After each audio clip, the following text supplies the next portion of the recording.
Hey guys, Steve Lav here. On this video here, um, I'm working in this complex where there's all these rich people that live over there. It's basically all like summer homes and doctors and lawyers and stuff like that. And what the deal is over there is they had all electric heat in all these houses, and a lot of these people converted them over to oil-fired boilers because there's no gas down there. Oil-fired boilers, and hydro air. So they got air conditioning, and they got hydronic coils in the air handlers that the boiler feeds them coils for the heating part of it in the wintertime. It's a lot cheaper to do that than run electric heat. Gas is the way to go, but there's no gas over here. It's either oil or propane, and propane's no cheaper than oil. But anyway, that was the deal with a couple of these hydro units.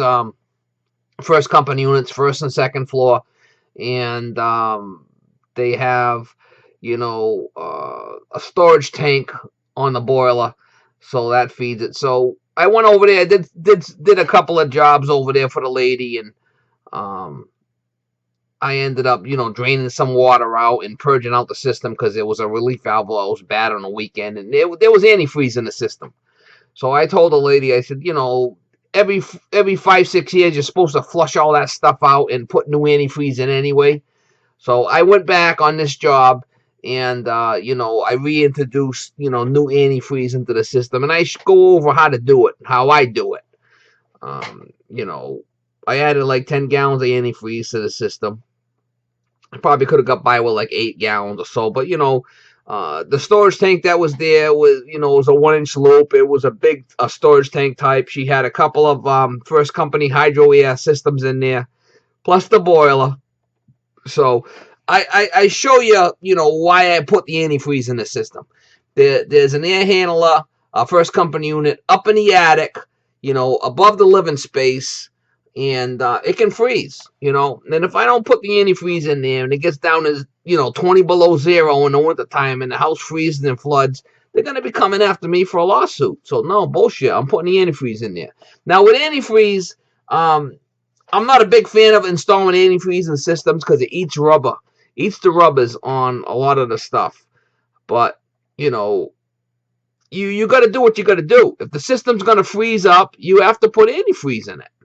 So that's the deal here. Like I said, I'm not a big fan of antifreeze, but some systems need it because if not, they freeze up.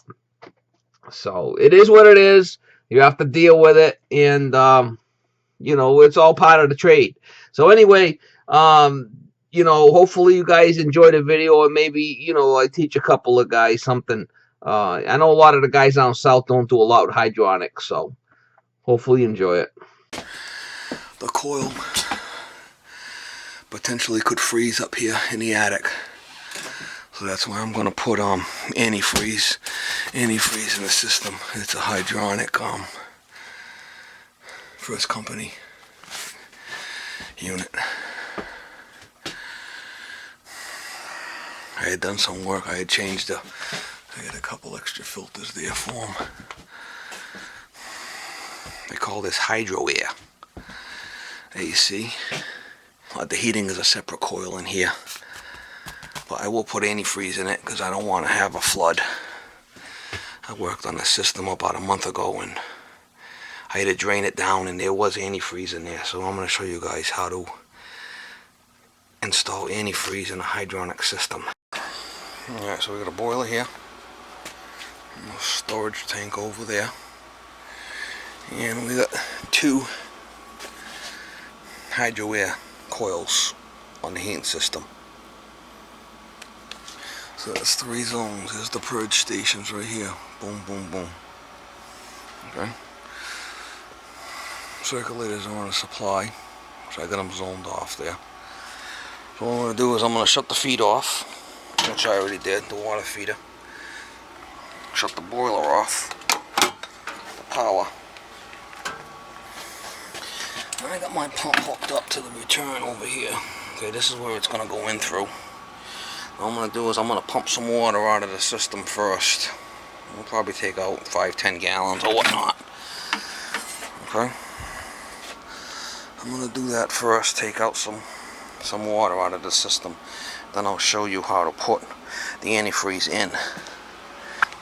You can see this pump right now. I'm coming into the pump and I'm going to pull some water out. Then I'll have to switch this around after to pump the antifreeze back into the system through that valve. So we got buckets here, a couple of buckets.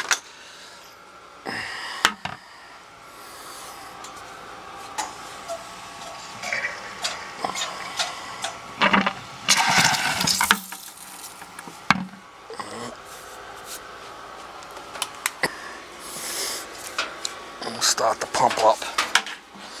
We'll get some water out.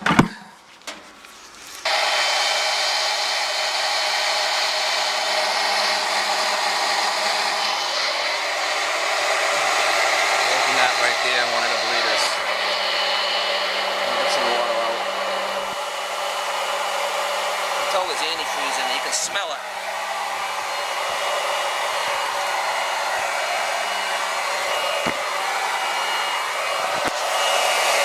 Well, I have worked on the system and I purged it out with water before, so I'm gonna add some fresh stuff. You can smell it when you pull it out. The antifreeze in there.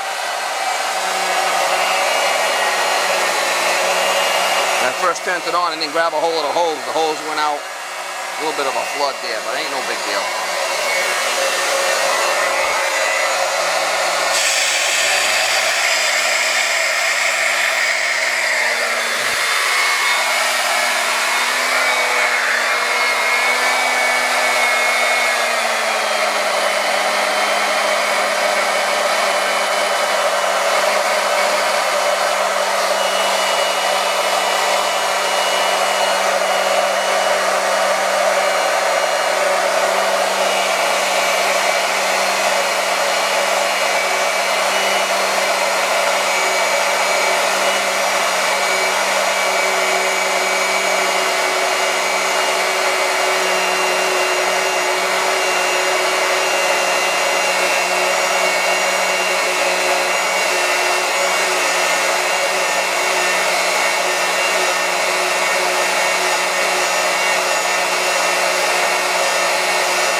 About 10 gallons there I took out, so I'll dump one of these outside, and then I got 2 fresh gallons of antifreeze.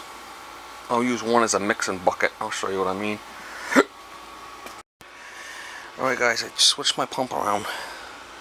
I took another 2.5 gallons out, so I got like about 13 gallons of water I took out. I got 2 5-gallon buckets of antifreeze.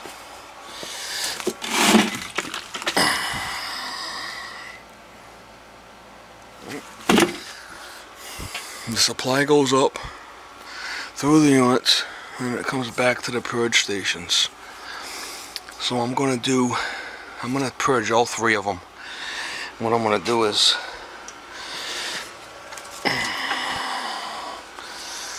be sucking the water from the pump, okay, to this bucket like that. Any returns are gonna come back, you know, through this and dump into the same bucket. So this is gonna start going down. And when I get to a point where the returns are coming back, it's gonna be mixed to the purge stations. Okay, so I'll get this other cover off. Just cut with snips to get the cover off. And then once I get the 10 gallons in, I'll have to dump a little bit of residue to get my pressure up where I want, about 12 pounds, and then I'll stop it. But I want to purge all the zones out good through this pump. This pump is going to go in through the return. Okay, all these are going to be off once I get rocking and rolling. So it can't come back to return. It has to go up through the supply, push its way through, and then back down and out. It won't be able to go back because the valves will be off. It's a purge station. So I'm going to purge the air through the system, purge the water, and get all the air out into this pump, through that pump, into that bucket, till it runs clear. Then the system will have, you know, be mixed with antifreeze. So there's quite a bit of water in this, around this container, in this unit. It's 1-inch pipe. So, 10 gallons is about what I need for this system. With the Hydroair coils and stuff, it should be good. Now this antifreeze is only good for, 4 or 5 years, and you gotta flush it out and change it. So let me get started.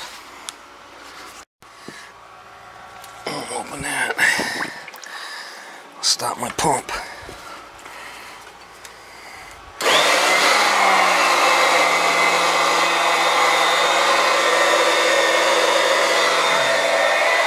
I got this one open right now. That's the long hose.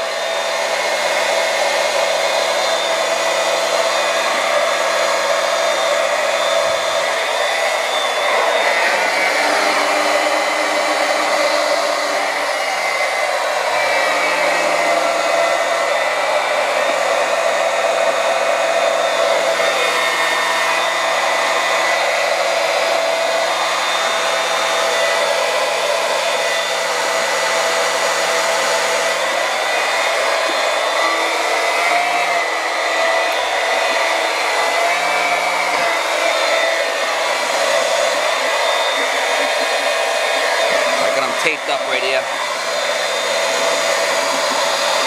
I'll dump some of this into that. Alright, I dumped half this bucket into that. That's going to keep going down, and then as we need water, we could use this water to add.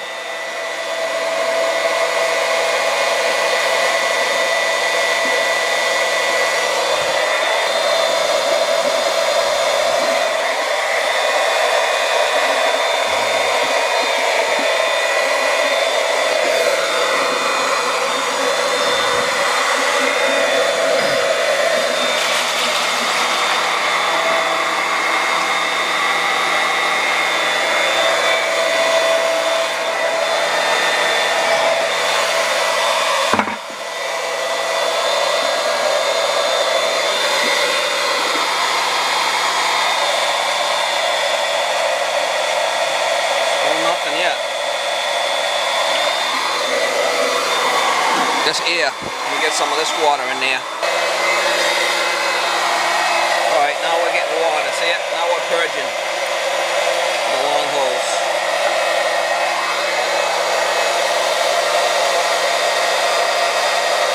I'll let that run for a while, and then I'll do these other ones. This is the one I got open right now. Every once in a while I'll open this and flush it. See the air coming out? Just get the air out of the, out of this part of it. I dumped that bucket into there already. All I could do is, I don't want to close this all the way while the pump's running. I'll open this one a little bit, and I'll shut this. Open that one up.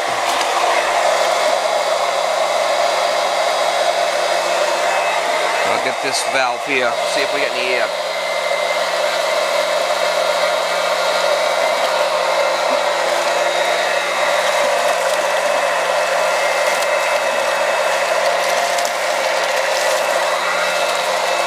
We're spitting the air out, going through the loop.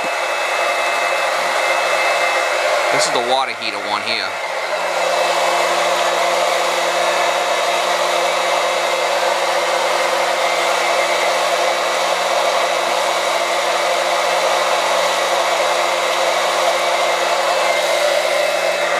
Some more water. I'm gonna put some more of that water in there, or maybe not. We'll see.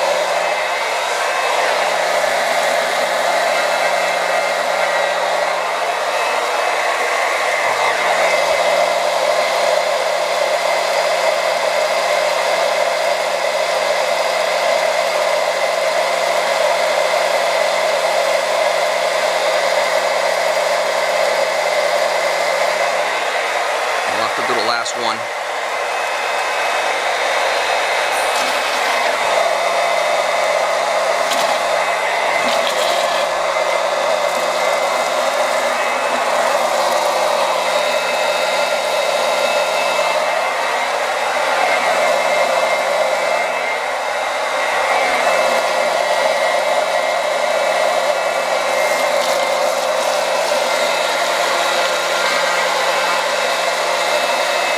For a while, make sure you get all the air out. We don't want any air in there. See it moving around?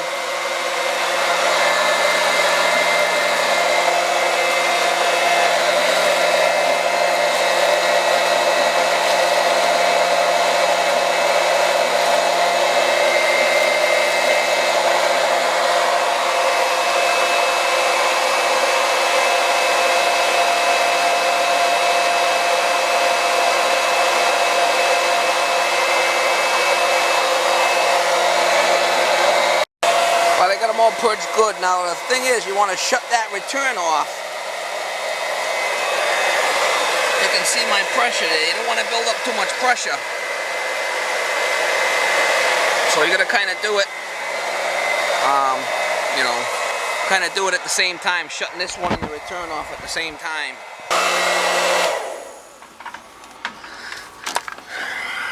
That's about right. That's about where I want to be right there.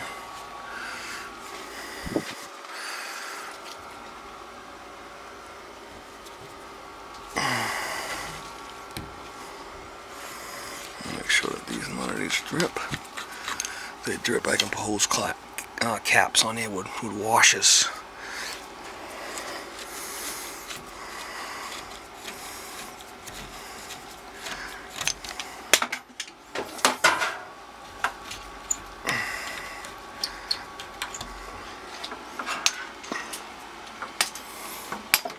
I'm gonna watch out. Well, this pump has, you know, stuff in it. We gotta dump this pump out and get rid of this water. But that's it. Done with that, we'll turn the water back on, the feeder, the power, and we're ready to rock and roll here. Alright guys, you can see I had no zone valves here. There's 3 circulators with built-in flow checks. So I had zone valves. I would have had to open the zone valves. So I'm going to turn the power back on. And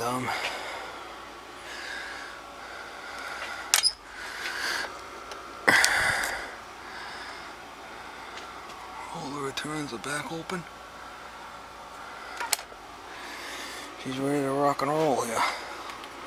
It's a cold start boiler, so I was here, I changed that collar. And I talked to the lady about putting some antifreeze in it. And she wanted to change it out, add some more fresh stuff. Because I was here purging out the zone when I changed this relief valve here. Now that little bit of water on the floor is from me. I spilled some water when I did the job, but I'll leave a tag here, antifreezing system. I gotta do that next.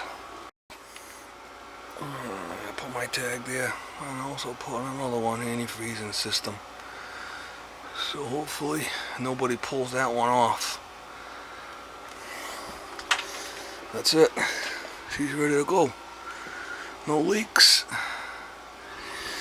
You always want to check that thing for leaks too. It seemed to be a good one, so I wasn't too concerned about it. Pressure's good. And we got our water feeder back on there. Always double check. Power's on. Alright guys, good to go.